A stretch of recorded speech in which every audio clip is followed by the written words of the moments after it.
Hello and welcome to a new episode of Search Off the Record, a podcast coming to you from the Google Search team, where we talk all about search and maybe have some fun along the way. My name is John Mueller. I'm a search advocate here at Google Switzerland. And today we have Danny Sullivan joining us all the way from over in California. Hi, Danny. Hi, John. It's good to be here. Fantastic to have you here, Danny. You've been active in search for a really long time, and I'd love to talk with you a bit about some of the fancy new things that are happening in the world of search and SEO. So everything kind of around AI, or is this like really a new thing? It feels like these fads come and go. Is AI in fad? Like, how do you think? Oh, gosh. My favorite thing is that we should be calling it LMNOPEO because there's just so many acronyms for it. Is it GEO for Generative Engine Optimization, or AEO for Answer Engine Optimization, and AIEO? I don't know. There's so many different names for it.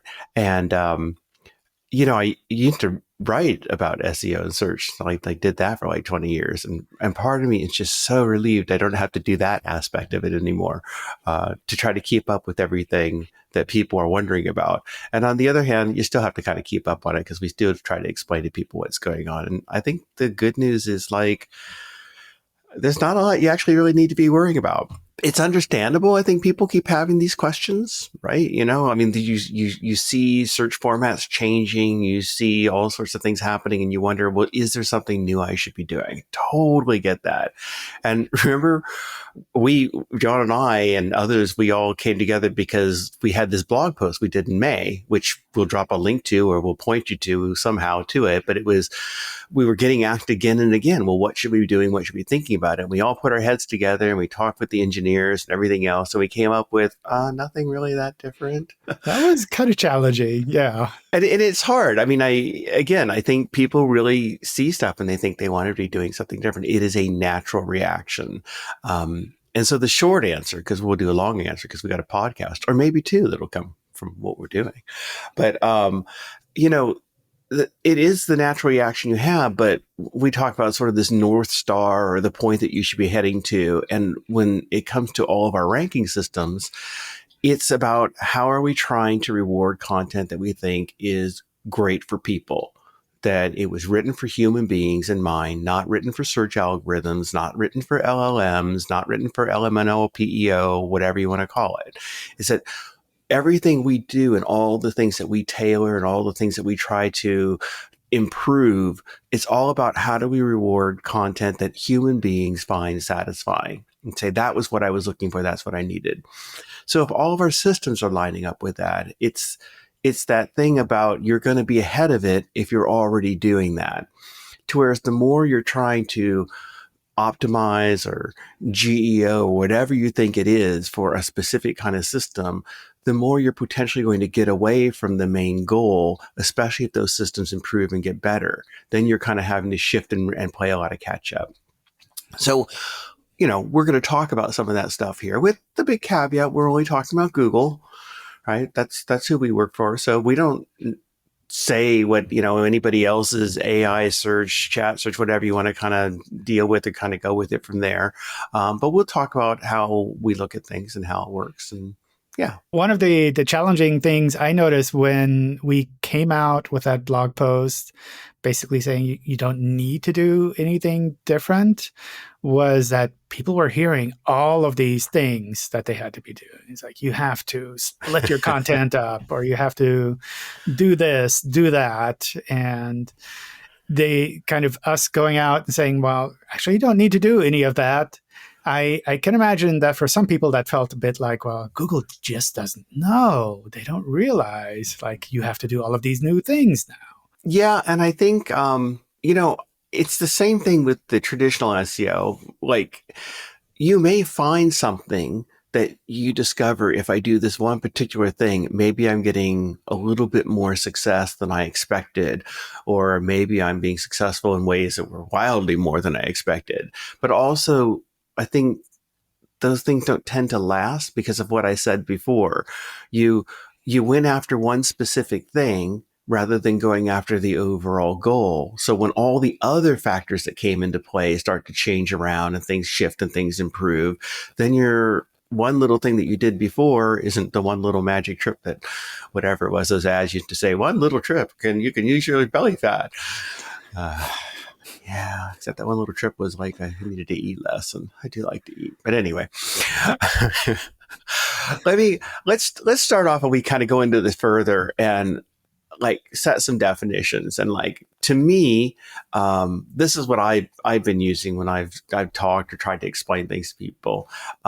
Is that SEO is the practice of improving content for search engines, right?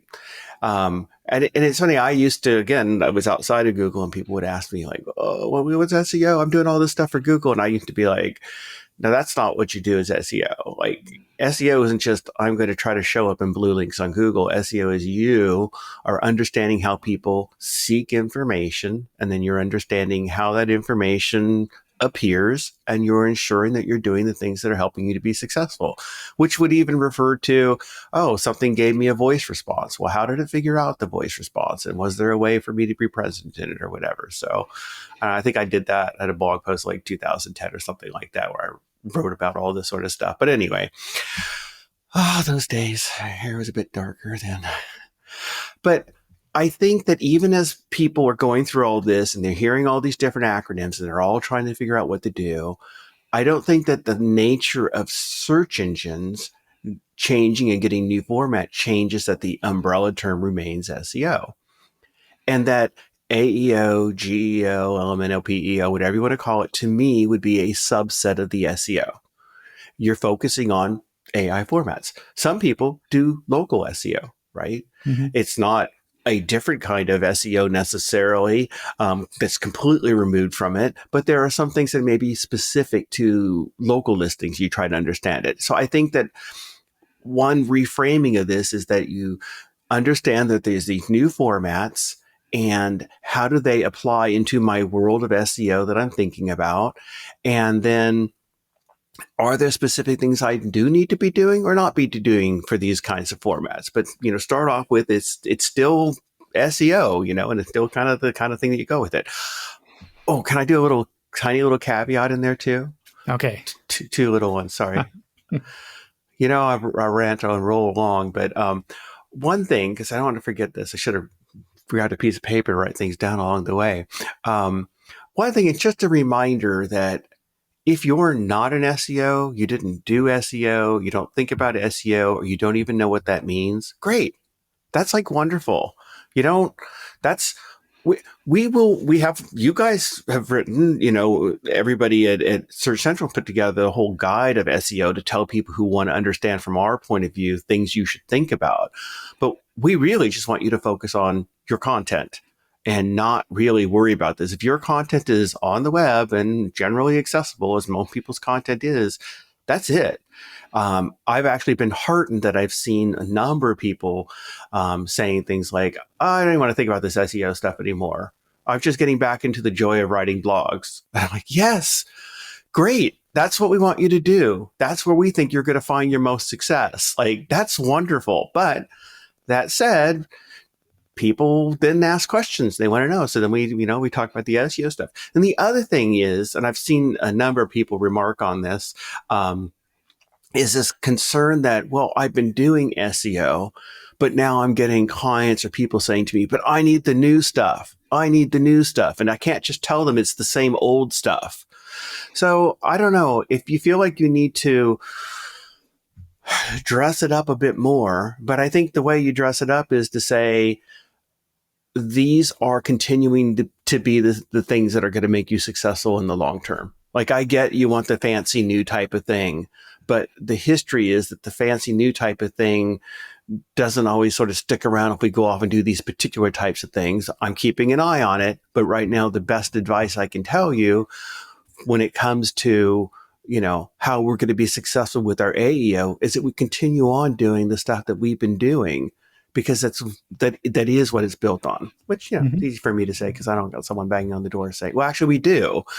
And so we are doing that. So that's part of the podcast. It's just to kind of reassure that, look, just because the formats are changing didn't mean you have to change everything that you had to do and that everything you had to shift around. And in fact, that the more that you dramatically shift things around and start doing something completely different, or the more that you start thinking I need to do two different things, the more that you may be making things far more complicated and not necessarily successful in the long term as you think they are. I'll take a breath now.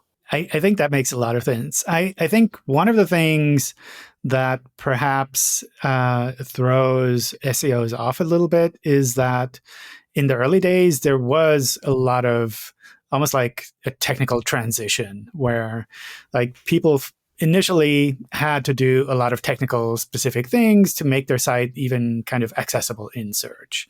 And at some point nowadays, I think if you're using a popular CMS like WordPress or Wix or any of them, basically you don't have to worry about any of those technical details. So it's almost like that technical side of things is a lot less in the foreground now, and you can really focus on the content, and that's really what users are looking for. So it's like that, almost like a transition from technical to content side with regards to SEO. I think that's great. And I think it reminded me also of, like, again, being so old, thinking back to, you know, before Google even existed, I remember we would write about stuff, and there were tools people would use or techniques people would use because they would, like, I'm making a page for Alta Vista. Look it up, kids. Mm-hmm. Lycos. Making one for web crawler. Oh, I'm making one for OpenText.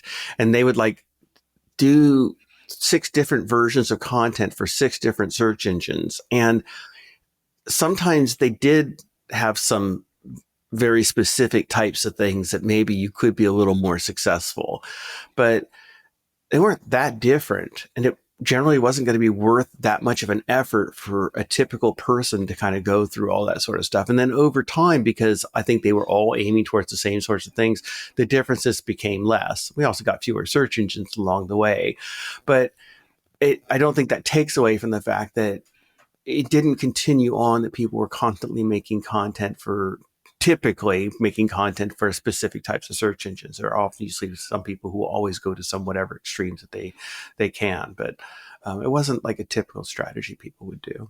Cool. Yeah. So what would you say web creators should focus on nowadays with all of the AI? A key thing is to really focus on the original aspect.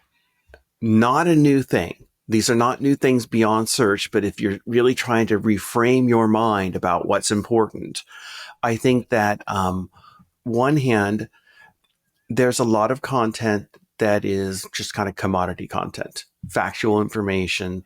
And I think that the LLM AI systems are doing a good job of presenting that sort of stuff. And it's not originating from any type of thing. So the classic example, as you know, will make people laugh. I'm sure some recall it, but every year we have this little American football thing called the Super Bowl, which is our big event.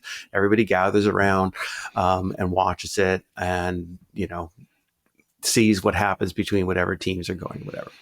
But no one ever can seem to remember what time it's on. So everybody would come in and they do a search on Google and they're like, what time is the Super Bowl, right? And I think it's always like 3:30 all across America. We unify on a single time at that point. Every year it would happen, multiple places would then all write there, what time does the Super Bowl start in 2011 post? And then they would write these giant long things. And this, in the history of Super Bowls, before the dinosaurs roamed on Earth, people wondered about time. What is the concept of time, and how does it take us across the universe? Well, and then and the Super Bowl will be at 3:30 p.m. Eastern. Yes. So, and then at some point we could see enough information, and we have data feeds and everything else, that we just kind of said, you do a search and we was like, the Super Bowl is going to be at 3:30. And like most people, I think the vast majority of people say that's a good thing. Thank you for just telling me the time of the Super Bowl. It wasn't super original information. It's a bummer if you were one of the things that was always competing, doing it for that particular day, if you're able to spike in traffic. And maybe you even had to adjust for that month to understand you weren't going to be getting that much anymore. But I think that is a thing people need to understand, is that more of this sort of commodity stuff, it, it isn't going to necessarily be your strength. And I do worry that some people, even with traditional SEO, focus on it too much. There are a number of sites I know from the research and things that I've done that get a huge amount of traffic for the answer to various popular online word solving games. It's just every day I'm going to give you the answer to it. And it's like, and that is great until, the system shift or whatever, and it's common enough, or we're pulling it from a feed or whatever. And now it's like, here's the answer. But that wasn't really your strength as a publication or as a site or whatever. That wasn't your original voice. Your original voice is that thing that only you can provide, is your particular take. And so that's what we think was our number one thing when we're telling people, is like, this is what we think your strength is going to be. As we go into this new world, it was already what you should be doing, but this is what your strength that you should be doing, is focus on that original content. I think related to that is this idea that people are also seeking original content that's it's authentic to them, which typically means it's a video, it's a podcast, because we're talking. See, now we're more authentic.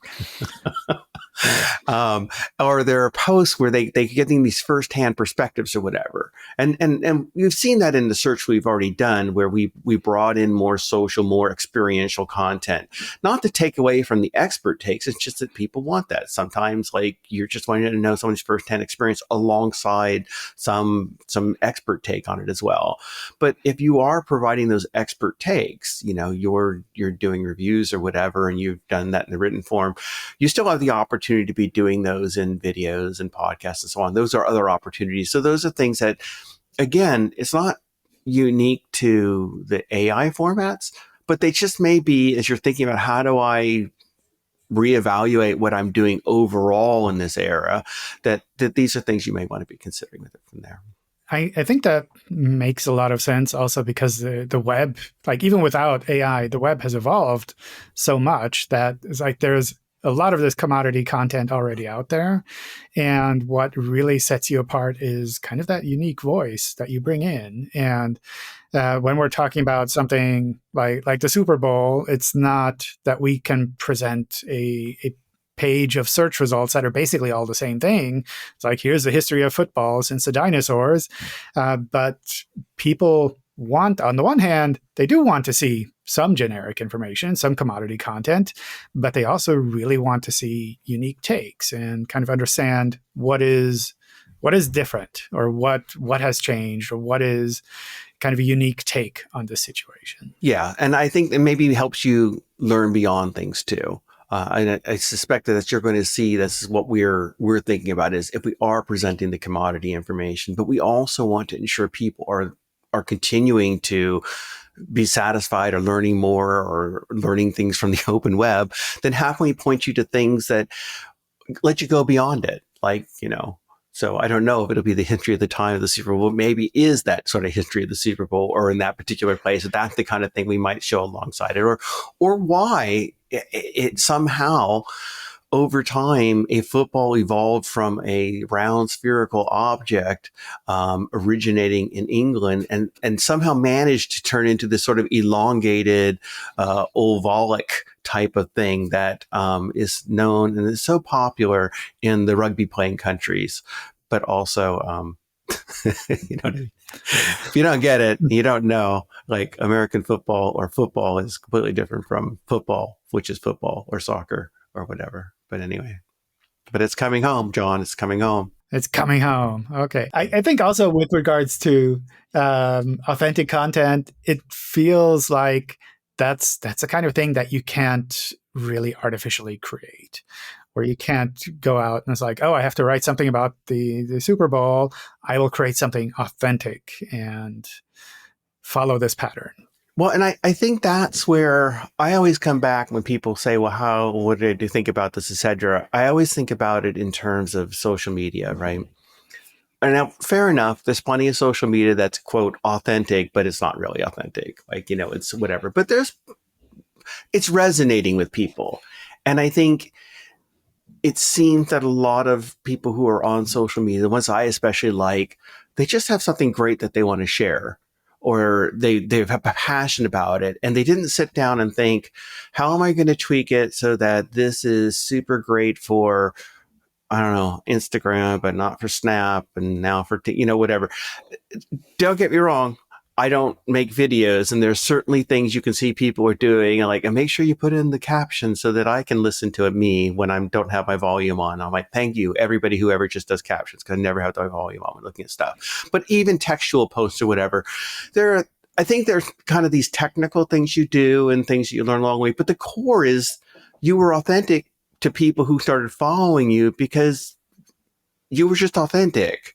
Like that, you were speaking to what you were knowledgeable about, and you didn't get lost so much into how do I manufacture it so much, I think. But, I'm sure there are people out there who will tell me, no, you're so wrong. It's all, yeah, I know. I get plenty of that stuff on Threads myself. Only people who were born and lived in the 80s will know what this is. Okay, I'll tell you what it is. It's a pencil. You used it to rewind a cassette tape, which is the way you used to listen to music before we had CDs, which was the way you listened to music before we had MP3s, which was the way you listen to music before we had, streaming. That sounds very multimodal. So there, nice segue. This brings us back to the blog post. We were trying to come up with other things. Like, well, is there anything else we could say? And we said, well, be multimodal. I hate the term multimodal. I just hate it. It says nothing. So, when I try to explain it to people, it's like, look, you search one way and get information back in the other. So a good example of this was I was walking around in Portland and killing some time before I did a talk out there, and I saw these geese on the ground, not in the air, but they were on the ground. They were all over the place, and they were eating something or doing something or poking at the ground. So I did a video of them, and then I sent it off to Google, conveniently enough, because we can do that. You can send a video through the app, and I'm like, what are they doing? And it came back and said, they're eating. What did you think they were doing? All right, I thought it would be a little cooler, but it was like, it did say they're eating grass and stuff. And I'm like, okay, well, at least I knew. But I didn't say anything like, I see geese, they are this color, they're in this area, they keep poking their heads at the ground, they're walking. I just here's a video, what are they doing? And it came back and gave me a textual response. That was multimodal. It did this search, and then it came with a video and came back with a textual response and understood it. I've been doing this all the time now because I'm so lazy. I was clearing out my closets and getting rid of some stuff, and I'm just taking pictures of things. I'm like, what is this worth? Hey, Ahmed, what is this worth? It's worth nothing. Throw it away. Just clear it out. That's worth nothing. Or what is this? How do I fix this thing? I couldn't even be bothered to type in the name of it. I'm just like, what is it? How do I fix it? Oh, that thing? I know. So anyway, to get back to the advice is that so we're matching up with things where we can identify other people who have images and video and text along with this, where we can put all this stuff together. And so if you have been more textual in nature and you haven't been doing images or video, then by maybe making sure you have more content rich, original content, you potentially are going to have opportunities in some of these multimodal search experiences. This isn't just AI specific. It's been, again, one of these things that's something that you could be thinking of, but it was one of those things when we were all putting our heads together, it was yeah, let's emphasize that as well, because that's something people can focus on that will help them in both of these kinds of areas. So yeah, multimodal. I think it also helps with regards to what is presented to people. Because on the one hand, you're searching with a video, other people are searching with text, and sometimes a video is a good answer for that. How do I fix this thing? It's not going to be this wall of text that is on some blog post, but maybe a link to a blog post that has a video embedded. And then you go off and watch that video because it's just, I don't know, maybe an easier way to digest that information. So that feels like something that works both for AI and for normal search. So maybe it's just like SEO. See, as long as there's an O in it, it's all the same. That's the unifying, the unifying thing. So what's the best way for sites to kind of make sure that they're hitting this target, that they're doing the right thing? Um, well, I mean, everybody's going to be different. So that was the other thing. Oh, I want to put in a little quick thing. We also mentioned structured data in there, right? Hmm. And I think that was another thing where it wasn't like, if you didn't have structured data, that's it, you're done for. No A, E, I, O, P, and O, G for you. It was more that we looked at that and we thought that could be helpful for that. It's already helpful for other things. And people aren't always thinking about that. So it was more of a think about this along the way, type of thing. Hmm. Not that that was your secret. Aha, structured data. Now I have it. There I am. AIOs, I own you. So, but I think the big thing we kind of put at the end was this like sort of measure your full value. And that's what you're asking. How do I know if it's successful? It's like, well, we don't know how you know if you're successful. Only you know that you know how you're successful. But sometimes even in this age, people aren't seeming to even define what their success is beyond, I got a lot of clicks, right? And what we were saying was, well, you probably want to start measuring quality clicks and quality conversions. Like you've got to figure it out for yourself and you've got to determine what makes sense for you, whatever. But the one real thing that we've been finding with these new formats is that people arrive and they seem to be more engaged when they get there. And people are like, well, how do you know they're more converted? How can you tell? We just do. It's fine. We know. No. we can understand the time of visits or whatever. And so we can understand they're spending more time on the sites, which we think is a good proxy for people being more engaged. And then, and I said I wouldn't talk about, just talk about us, but anecdotally, you've seen plenty of people talk about, oh, I'm getting so many more engaged people from X AI format, whatever. And I think that what's happening, well, I don't just personally think it, we think as we look at all this, is that we think that these formats, and we're going to need to swing back around to the formats, because I got a whole thing about why, but we think these formats are putting people into a better state of contextual awareness. We think people understand better what they're getting into after they read one of these things. Hmm. So I think this is common for many people. It certainly was common for me. You search for something you don't even know how to search, like Billie Eyelash. That's spelled Eyelash. No. People do that. You can try that. Type in Billie Eyelash and we'll correct it for you. You're searching for something you don't even know. I've got to fix something in my house. I don't even know where to begin or what I do with it. So you do a search. You get some results back. Maybe you click on something. You go, oh, that's not really it. You click back. You do another search. Click on this. Oh, that's not quite it. There. And as you're learning yourself by doing these searches, you're starting to refine the kind of queries that you're doing. And eventually you get to the search you should have done for the beginning. You just didn't even know you should be doing it. And then you click onto something. You go, that's it. That's what I'm looking for. You're the one. So I think that these AI formats like speed up that process for people. Query fan out. John, tell me about query fan out. Yeah. Put him on the spot. Oh my God. I think one of the interesting parts about query fan out is basically it does a whole bunch of searches for you. So it's kind of in a way what you were describing before, like all of those small incremental searches that you could have done, it does for you. And based on the results that it finds, it puts together an AI answer. Excellent. That's beautiful. Yeah. So, that's why people would get so confused. That's one of the things why we explain. We have in the little video that we can point you to as well. But people be like, I did this search and I'm in the blue links, but I'm not in the AIO. And it's like, yeah, dude. The search is what the person searched for, but we went beyond that with the AIOs and when all those, as you said, those sort of incremental things.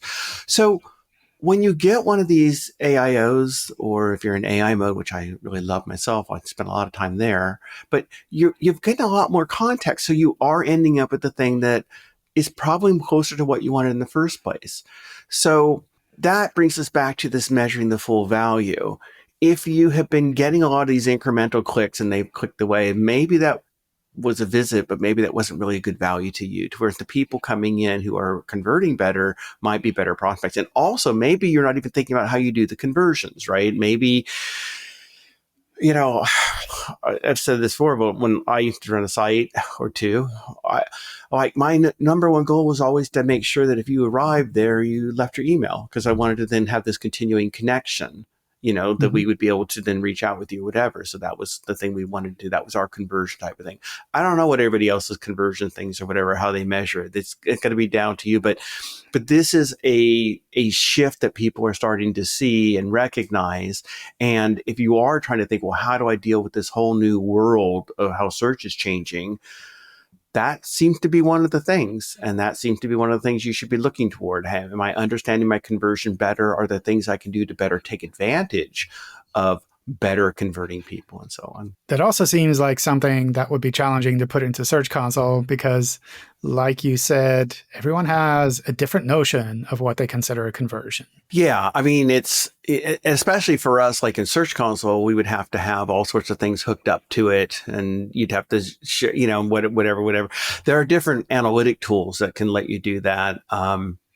If you want to go into that deep, they're way beyond the kind of stuff I deal with.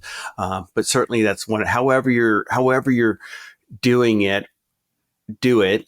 Think more about it, and if you aren't doing it, think more about it with it from there. So I wanted to say one other thing too. This brings me back to that little detour. I wanted to say, so the great things that we've been seeing with the AI formats is that it feels so good to people, I believe, because you're searching the way you wanted to search in the beginning. We just hadn't really had the technology for it. So I had to track this down.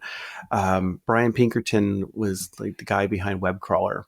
And he has this classic metaphor, which I may have been the first person to write about. I can't pin it down exactly, but I can remember, and I found when I talked to him, it's like in 1996 or so. But I'm like, this is back in the days. I'm like, what are search engines? How do they work for people? I'm trying to explain it. And he was saying, look, one of the challenges we have with search engine as web crawler, but in general, is that it's like someone walks into a library and they say travel. And that was the state of search, right? And it still is in some ways. People give you one or two words. And then he's like, the librarian would turn to you and say, well, okay, that's nice.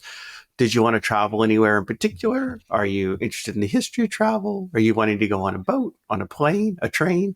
The librarian would engage in conversation with you, kind of get these information from you, if you will, do all those queries that you would kind of do, and then say, here are some things that might be helpful to you. And he was saying, but search engines can't do that. And then over time, they tried to come up with proxies for it. So if you were to search for pizza on us today, Mhm. we would understand, first of all, your location and the location of things related to you. And we probably would show you, local pizza places without you having to say, I want local pizza places, because we're going to guess that maybe you're hungry, maybe you want to order pizza, so you want it from a local place. If there had been a pizza eating contest recently that had gotten worldwide attention, because Mamma Mia, that was a lot of pizza someone ate, and we could see a spike in that kind of news content, then potentially we would show you top stories, because like, well, oh, they're probably interested in that pizza eating thing that's happened. And the contextual clues there. If you had just done a lot of searches for recipes, potentially we could understand from your short-term personal, recent searches, oh, okay, well, maybe show some pizza recipes that are in there because this person's wanted to make it themselves. So but they're still guesses. And now it's like, you can have these conversations. And you're starting to realize you can just start off with the conversation where you can go in and say, I want to make a pizza. Can you tell me the kinds of stoves that would be useful for me to use if I want to do it in my backyard or garden or whatever, and go from there. And you can do the follow-up conversations and go with it from there. So I think that we're getting to this more natural way of searching, the way you probably would have wanted to search way back when. And it's cool, because if it re-energizes people to want to search, then, hopefully everybody's being successful along the way. I think it probably makes it a little bit challenging for those that want to track all of these things, because when everyone goes to search engine and just says pizza, you see a big number for that query.